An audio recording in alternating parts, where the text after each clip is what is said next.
Rahayu Sagung Dumadi. Kali ini saya mencoba masuk ke wilayah kunci emasnya Sastro Jendro Living Academy, yaitu dalam laku batin, mulai dengan memahami struktur kejadian batin, ya.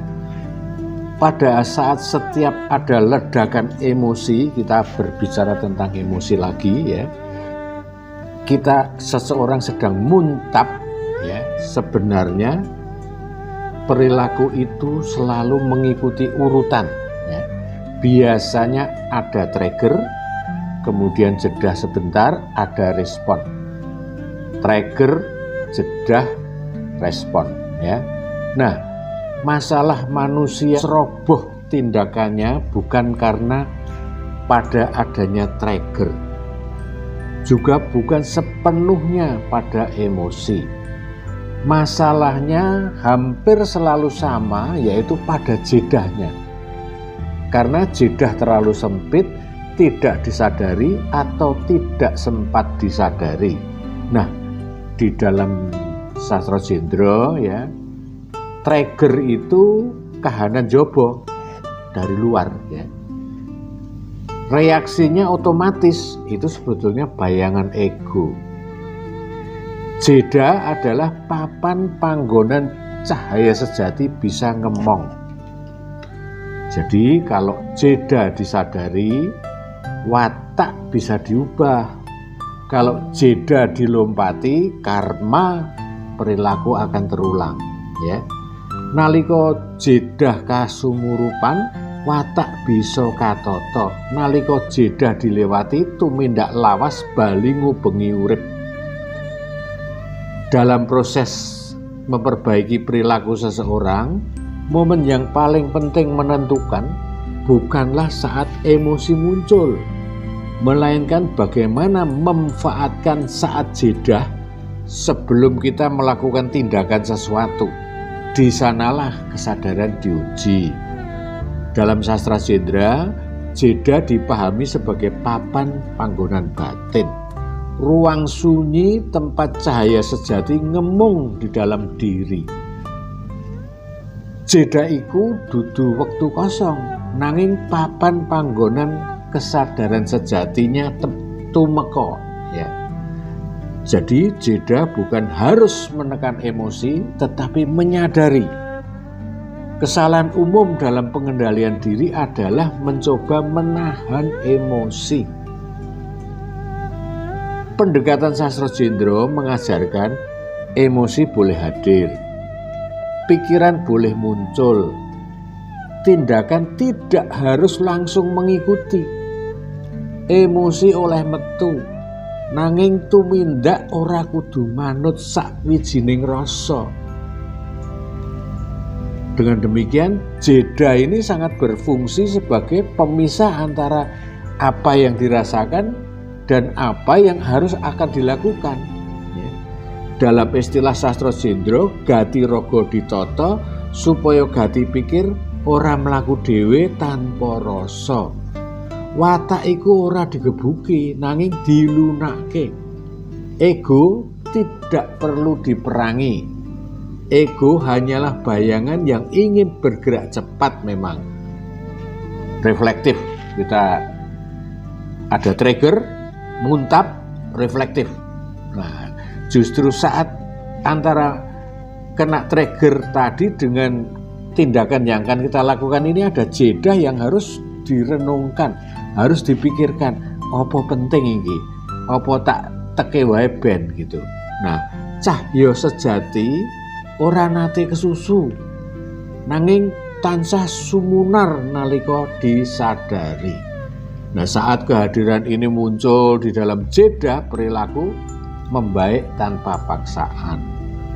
Jadi nalika jeda dirawat, tumindakku ora maneh dikuasani kebiasaan lawas, sebab rasa oleh papan. Mula tumindak metu saka kesadaran, dudu saka impuls. Impuls itu tadi muntap, ya.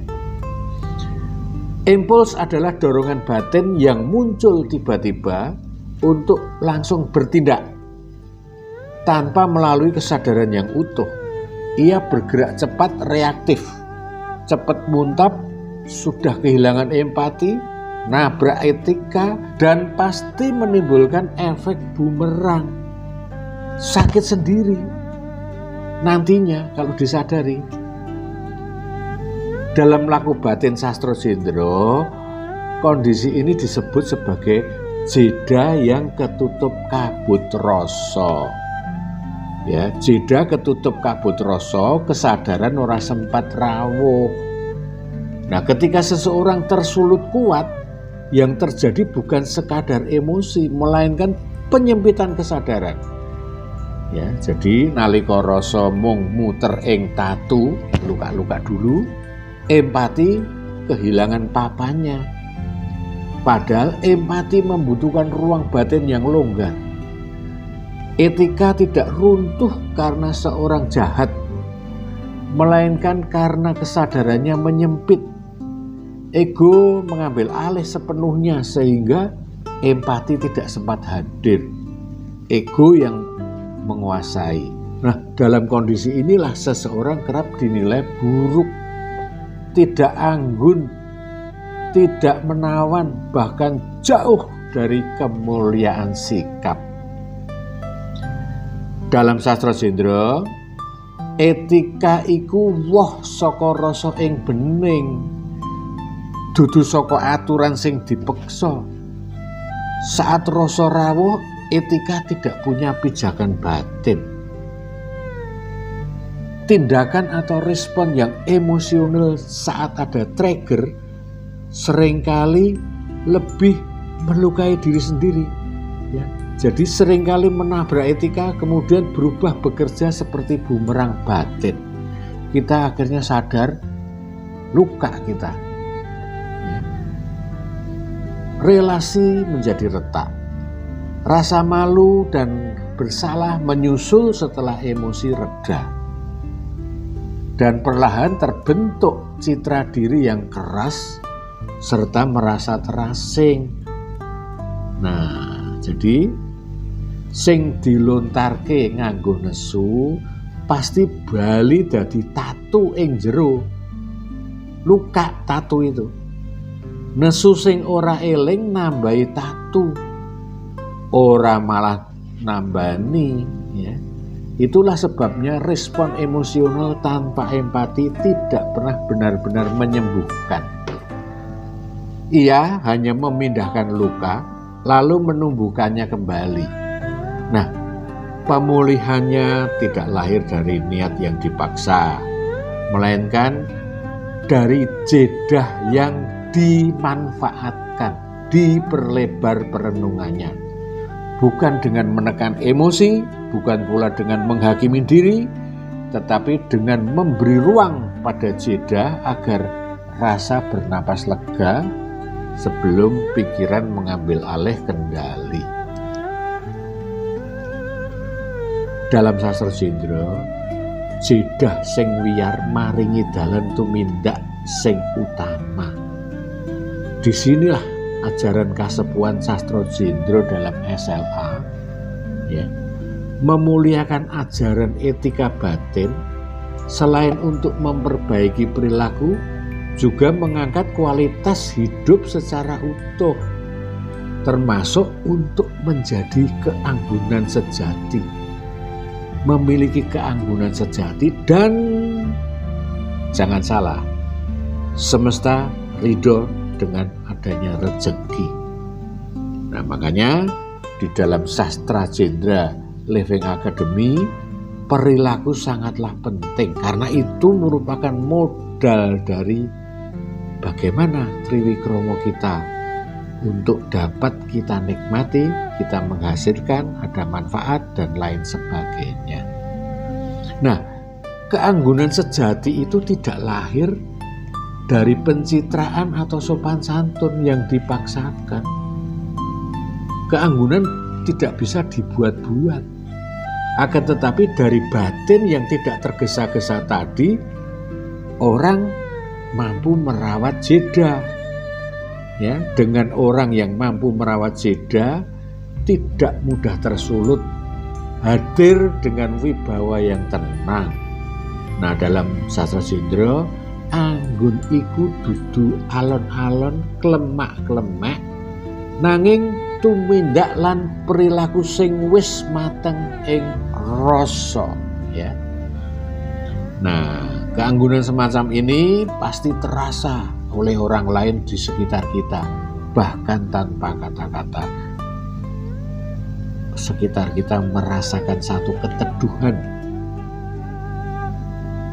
Nah, rezeki dalam sastra Jendra tidak semata-mata dimaknai sebagai materi, uang, kekayaan, tetapi rezeki juga merupakan satu kelancaran relasi, hubungan harmonis, kepercayaan, ya. Kesempatan yang datang tanpa dipaksa. Nah, orang yang tidak reaktif dan berperilaku sabar lebih dipercaya, tidak merusak peluang dengan emosi sesaat, mampu membaca waktu yang tepat untuk bertindak. Nah, ini jadi rezeki itu seneng mampir marang wong sing ora kesusu. Secara batin semesta akan merespon kesadaran yang tertata itu, bukan karena kegaduhan ego yang terjadi. Sastra Jendra sebagai olah batin bukan sekedar pengetahuan loh. Sastra Jendra bukan sistem teori, melainkan ajaran olah batin langsung, laku lampah. Ia bekerja di tingkat kesadaran yang terdalam, membentuk pribadi. Nah, makanya sastra Jendra iku kawruh sing kudu urip ing tumindak, dudu mung disimpen ing pikiran, ya. Dalam istilah modern, pribadi yang matang secara batin disebut a realized being, ya. Seorang yang linueh. Kita jangan bayangin seorang yang linueh itu wah, sakti dan sebagainya. Tidak. Realized being, ya, itu mengenali dirinya melampaui egonya, di atas ego diri kita, ngatur ego, hidup selaras antara pikir, rasa, dan rogo, tidak lagi bereaksi dari kemunculan luka yang lama.